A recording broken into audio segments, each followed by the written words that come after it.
Hey everybody, I've got Brett here.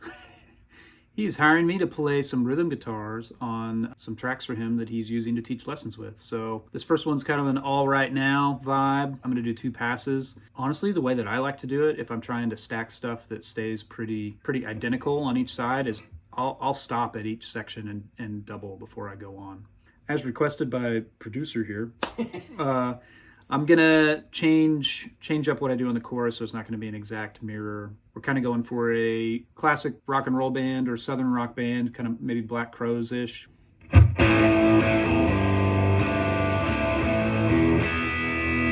First of all, I have no pedals on whatsoever. I'm playing my old sweet Les Paul that I got from Uncle Larry, and I'm going straight into, once again, my Analog Outfitters amp.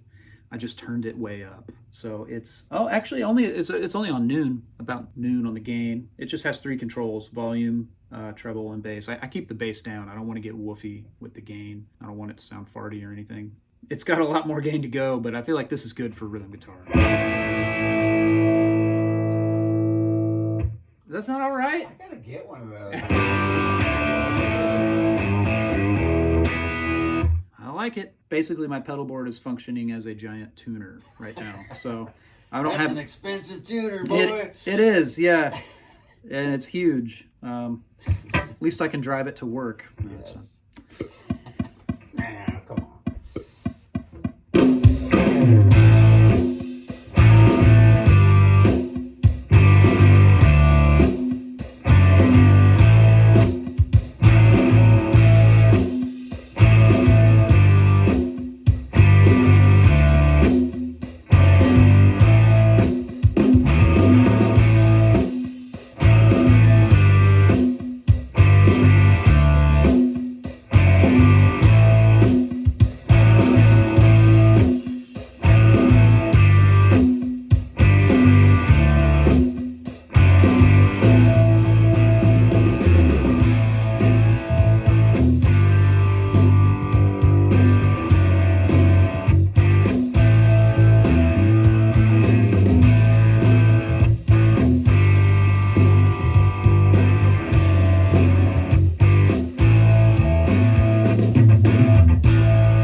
I'll stop there. I'm going to start at the top and do a pretty straight double of my first guy, and then I'll break away into something slightly different, but again, doesn't get in the way of somebody singing or taking a solo, because that's the whole idea. These are both supportive roles.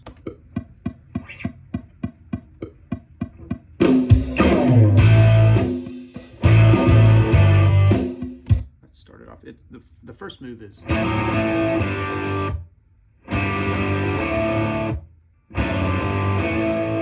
turnaround is, so I'm hammering on both times, but the first time I hammer on and then off.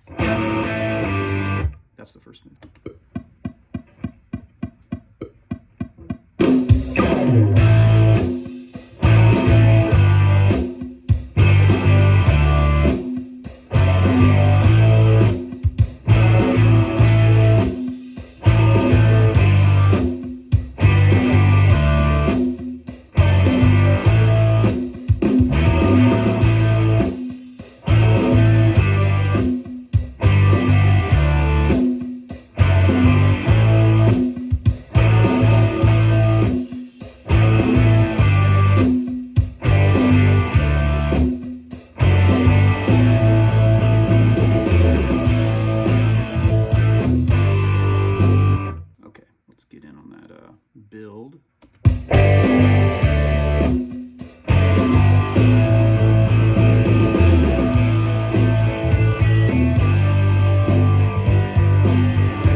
much guitar.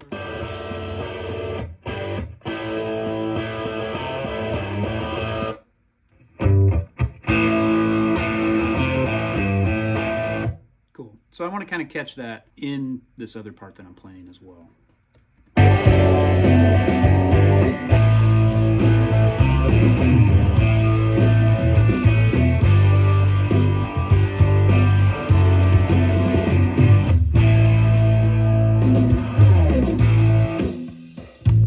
We're going to hop in on verse 2 and go back to the first track.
Is it cool if the third verse is kind of broken down? Like maybe I'm muted a little bit? Oh, do whatever, man. Did Evan shift dynamics at all? We'll see if it works. Yeah. I think it could be cool. You know, like there should be a down section. Okay. You got to learn how to solo over down sections. It's true. It's not full guns blazing. Yeah, the whole time. Yeah, okay. I'm not sure what I did, so I think I did the same thing the whole time. Yeah.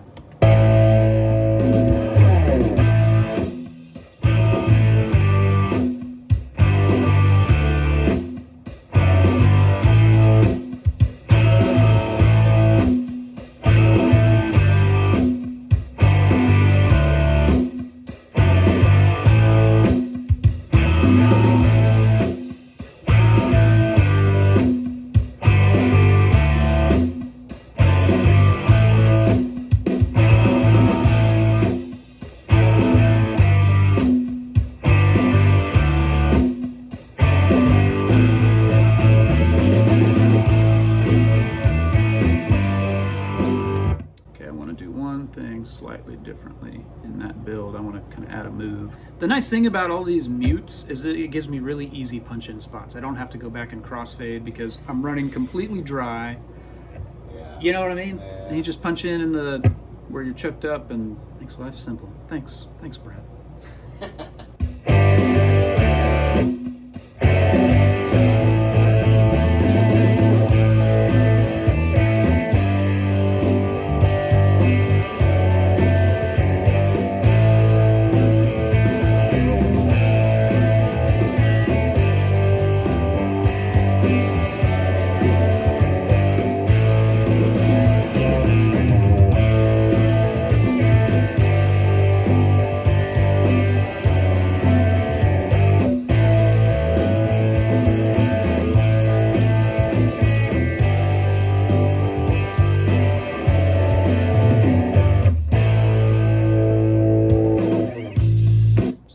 Let's try to make this verse down-ish. And if the drums are still up, it might be cool just to have a scene change. Songs are interesting when you are continually changing the dynamic and you creating an arc to them. I might try to influence that a little bit, even if the drums are full on. We'll see. What's that? Makes it exciting for that. Yeah. Oh, goodness. Yeah, man. Some of the things my engineer friends tell me that they get, like just... I can only imagine. Stacks of guitar parts from players that have different delays that are different rates, different reverbs, like everything's soaked, and it's like, just give me a meat and potato. I need something to make the chorus pop, you know. You'd be surprised. Oh, I know. No. I guess sometimes we're all guilty of putting a little too much gack Too on much our... love on there. Yeah, too much delay, too much reverb. And then the next part has different delay and reverb that's too much as well. The Rush album. Yeah. It's your tracks are in different caves. Totally, exactly. Different parts of the Grand Canyon. Yeah.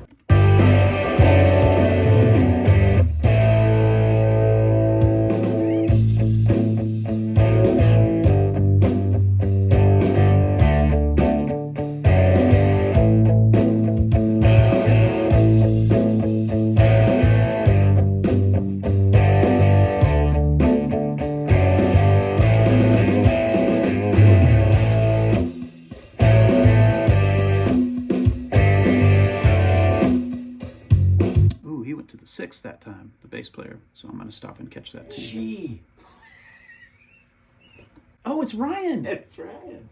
Oh, She's just cursing you right now. She's like, whatever. Oh man, Ryan's the best. She's sweet. Awesome. Yeah, she's fantastic. Great. That's why it's so cool. That's right. I knew it wasn't all you. Yeah, that's right. Oh, bro, I can't play bass to save my life. Okay. She went to the 6. I got to do that. I got to follow the bass player. So I'm going to do it. Oh, I do want to hear my move that I put halfway through, so when I stack, I can grab it.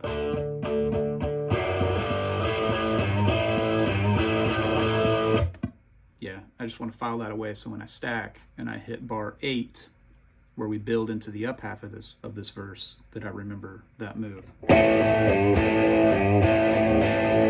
Now I'll scroll ahead and catch my 6 in the bass that Ryan did there.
Cool. I just played 3 sections, a verse that's half down, half up, and then a double chorus.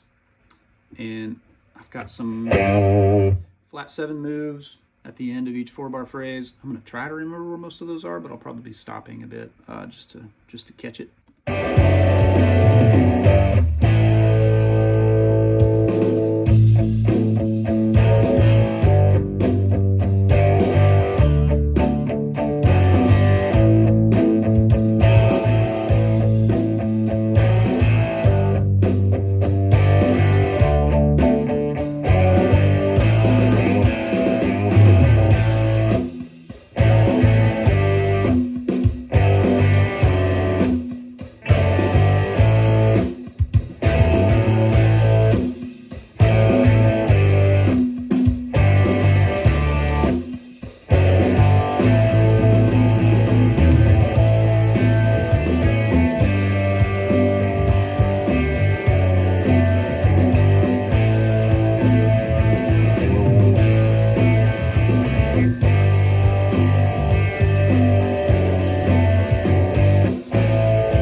so good matching and remembering where all my little things were, but I put this one in the wrong spot. I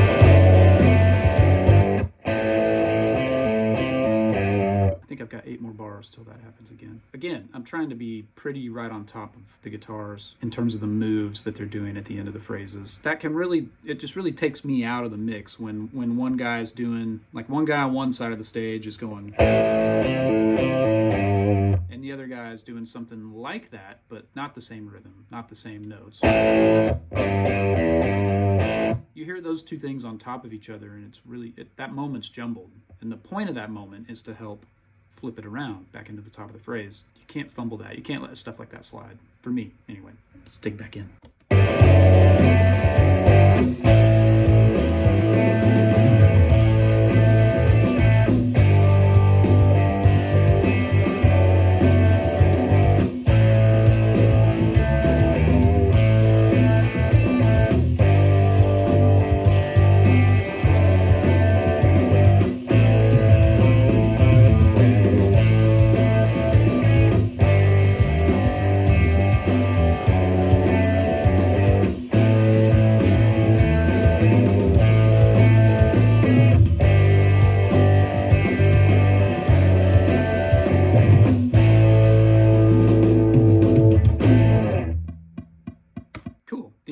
Change is on my first guitar I did at the very end, I didn't do the chuckas in front of it. I always double the chuckas. Chukka, really? That's, yeah, well, you got 2 guitars on each side. Yeah, right. They're playing together. They need to be informed by each other. Okay. And if one guy's doing and the other one's just, then again that, yeah, it's off. Yeah, it just, it breaks the stereo image to me. So I'm gonna punch it. And I'm gonna count. I'm gonna learn how to count. I can do things. I'll go back a little bit farther.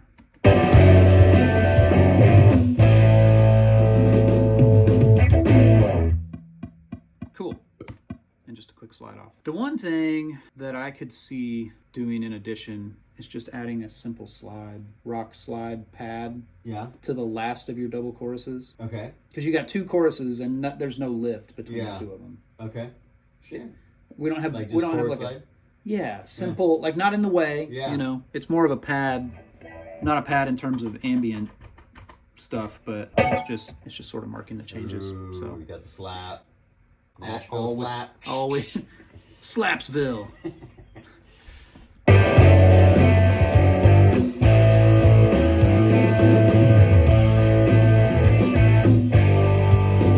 That's it right there. Okay. So this could be high or low. I feel like I can go high with it, and you tell me if you feel like this is going to get in the way. I'm going to tune real quick. Well, there's a simple way to find that out. When you're done, play over it. Yeah. See what you think. Oh, I can play over anything. I can completely ignore anybody else. I mean, I've been doing this a long time. Yeah, exactly. So my main rhythm track is all the way to my right over here. My second one's going to be in the middle, and I'm going to keep monitoring my new guy on the left. Just kind of the way I do it. It's not right or wrong. The thing for me is making sure they're all separated, because my 2 stereo tracks are the same tone, and when you have them right on top of each other, like say they're both panned fully to one side, that just gets really messy. You can't pick what you're currently doing out, because there's another guitar that's doing similar things, exact same sound. So I like to keep things panned so I can hear, and that also helps me hear when one guitar is off from the other, and I can point it out in the mix real quick. Oh, I need to go and fix that because I missed a little move that I was trying to double or whatever. I can tell which track it is right away and go fix it. A little bit of a slide pad, last of our double choruses, just for a little lift, you know, little home stretch lift.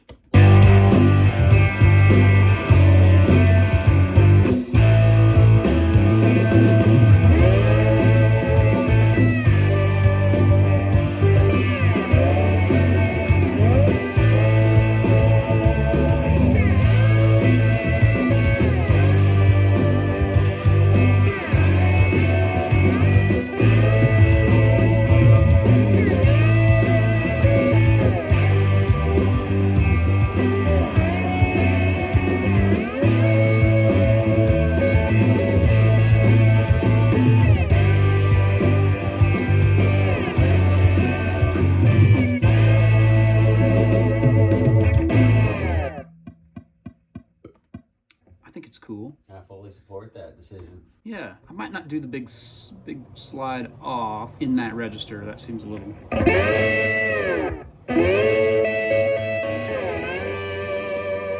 I didn't tell you all, but I changed my tuning just to get a bit of a lap steel voicing. I dropped my high E to D. I do that a lot on slide because then I can get full triads from the D string up. So that's a A chord, all 4 strings together. If I was in standard tuning, that would be higher up, and then I'd be playing, which is a minor 7 voicing or a major 6, depending on what else is happening in the song. So this way, I'm getting, my high E is a D, so I've got an octave.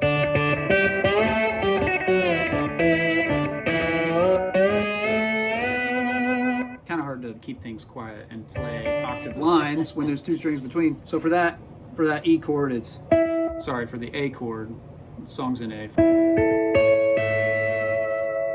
Chord of our phrase, and then it goes to G. And whether there's a 6 in the bass or not, that's a 4 chord. So I can play the same voicing whether we're walking up from the 6 to the 7, back to the 6 to the flat 7. Because that 6 is over. It's still part of the 4 chord, right? Because I think in numbers, what I have is 5, 1, 3, 5.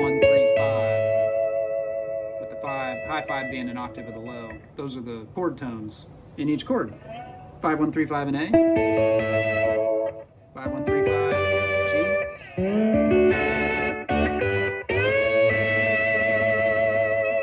So it makes it sound more lap steel-ish to me, because those guys tune, I think a standard lap steel tuning is 1, 3, 5, 1, 3, 5. So it's 2 octaves of the exact same pattern. And so I have the upper 4 strings of that. 5, 1, 3, 5. That's just why I do that. So I'm going to change this last slide, see if I can make it not sound as... Let's see if I can do something cooler. Yeah,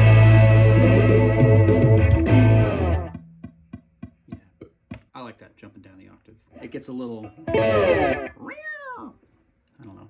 No cat fight? A little rear for me. A little too much rear. Sometimes you gotta slap the cat. There you go. There you go. So we've got verse, chorus, verse, chorus, verse, chorus, chorus. Our third verse is down-ish for the front half with some palm muting, and then lifts back into the normal thing for the back half. We've got our lift on the second of the double choruses. I think we're good. Are you good? I'm good. Cool. So jam over it, dude. Let's see it. Jam. I'm ready. Take tune back. Pressure's on. Give me something really that cooks, Justin. Really Pulls in the kids. No pressure. I'll do the last verse and double chorus. Stadium rock. Hey, just you and 50,000 people. Yeah. Foot on the monitor. Yeah. Fan in the floor. Yeah.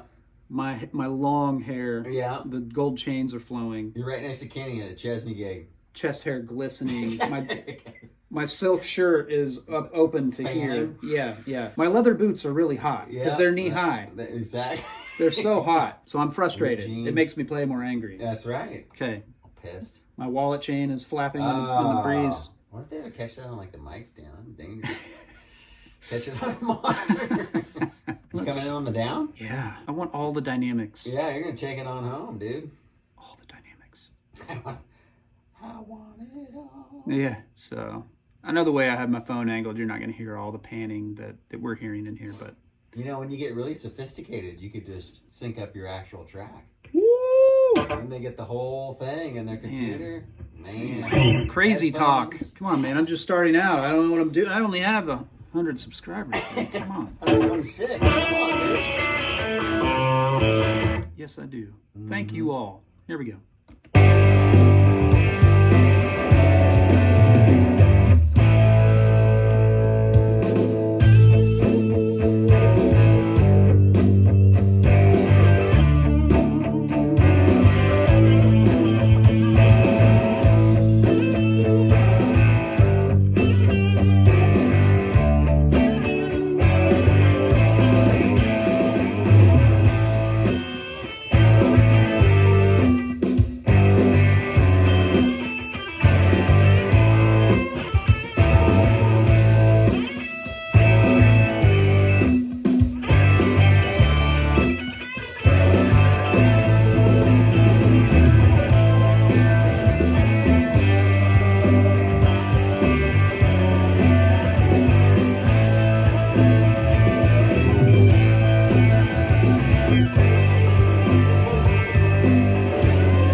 all slide at once. Look at you.